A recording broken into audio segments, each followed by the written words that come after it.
আজকে মা দিবস, আজকে বুদ্ধ পূর্ণিমা, আজকে 11ই মে 2025 সাল।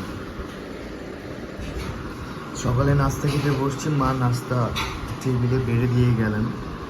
কি আছে নাস্তায় দেখাচ্ছে। প্রথমত মা দিবস উপলক্ষে মাকে আমি এই দুটো মগ উপহার দিয়েছি পানি খাওয়ার রাত 12টায়। তো একটা আমার মগ, এটা আমার মগ, এটা আমার মায়ের মগ। কালকে রস থেকে দই এনেছিলাম, সেই দই বেড়ে দিলেন মা। এটাও মা দিবস উপলক্ষে এনেছি।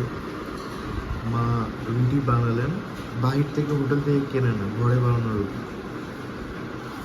আমের চাটনি আছে, কলা আছে, তো যা মন চাই তা দিয়ে নাস্তা করা যাবে। পানি তো আছে। তো আজকে বৌদ্ধদের জন্য অনেক বড় দিন বুদ্ধ পূর্ণিমা, সন্তানদের জন্য অনেক বড় দিন আজকে মা দিবস।